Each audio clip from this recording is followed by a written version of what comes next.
Há casos que começam de uma forma tão banal e de repente damos-nos conta de que estamos perante algo que desafia toda a lógica. É exatamente um desses casos que vamos explorar hoje.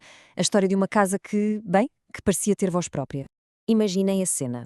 Para a equipa de investigação era só mais uma noite, mais uma chamada. Sabem como é? Uma caixa, um procedimento perfeitamente normal. Devem ter pensado, isto resolve-se no instante. A expectativa era essa, claro, encontrar uma explicação simples, lógica, sei lá, um mal-entendido entre vizinhos, o mais provável. Só que essa normalidade estava prestes a evaporar-se.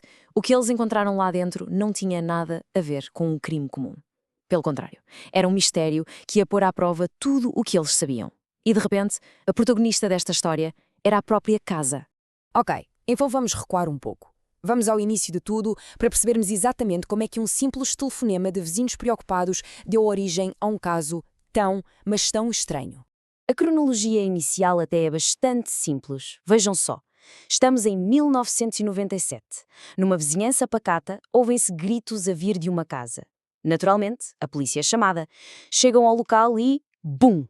Primeiro grande enigma. A casa está completamente vazia. E não é só isso.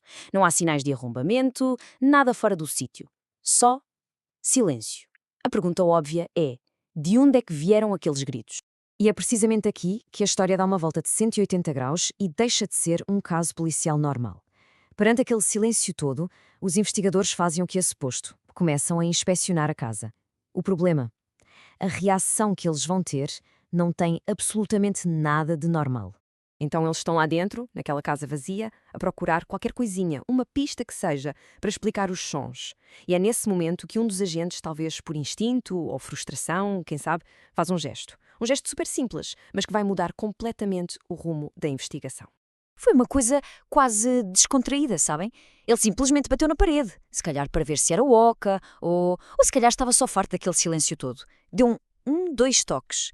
Um gesto perfeitamente humano, ali no meio daquele espaço vazio. E do outro lado, vindo de dentro da parede, algo bateu de volta. E atenção, não foi um eco, não foi um cano a fazer barulho. Foi uma resposta, direta, imediata. O silêncio foi quebrado, mas desta vez não foi com gritos. Foi com uma imitação perfeita. E isto é que é o ponto-chave. A análise daquela resposta. Porque não foi um barulho qualquer, como a casa a assentar ou a madeira a estalar. Não, foram dois toques, exatamente como os do agente. A sincronização era tão perfeita, a resposta tão precisa, que a única conclusão possível era que não podia ser coincidência. Parecia inteligente. Bem, depois disto, a investigação mudou de figura, claro. A equipa percebeu que estava a lidar com algo fora do comum e que precisava de provas a sério, provas que pudessem ser analisadas em laboratório. E essa decisão de ir mais a fundo levou-os à descoberta mais arrepiante de todo o caso. E foi aí que a tecnologia entrou em ação. Eles trouxeram gravadores de áudio supersensíveis, espalharam-nos pela casa e deixaram-nos a gravar durante a noite. A ideia era captar tudo, os toques, os ruídos, qualquer coisa que ajudasse a explicar o que se estava a passar ali. Só que o que os gravadores apanharam foi muito mais do que uns toques na parede. As gravações tinham vozes, sussurros. E o mais bizarro de tudo, o que esses sussurros diziam? Diziam os nomes dos próprios investigadores que estavam ali. E aqui é que a coisa fica mesmo inexplicável. Pensem nisto. Como é que era possível? Aqueles nomes não estavam em lado nenhum, não constavam nos relatórios oficiais do caso, era informação que só a equipa sabia. A implicação é de arrepiar. O que quer que estivesse naquela casa não só era inteligente, como parecia saber exatamente quem eles eram. Como se pode imaginar, o impacto disto tudo foi brutal, tanto para as pessoas envolvidas como para o processo oficial. Vamos então ver o que aconteceu a seguir, como é que este caso foi resolvido, ou se calhar como é que nunca chegou a ter um fim.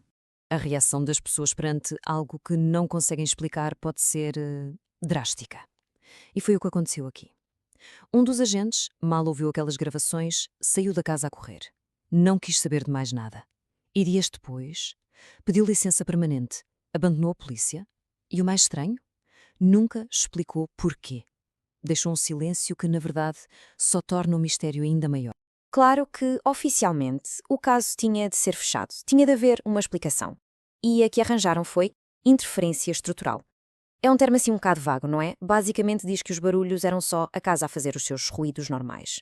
Mas a realidade é outra. A casa continua vazia até hoje. E diz-se por aí. que ainda responde. Portanto, o caso pode ter sido arquivado nos papéis, mas a história está longe de ter acabado.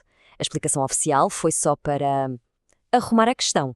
Mas não responde a nada, pois não. A casa continua lá, silenciosa, a guardar o seu segredo. O que nos deixa a pensar numa última coisa, um pouco inquietante.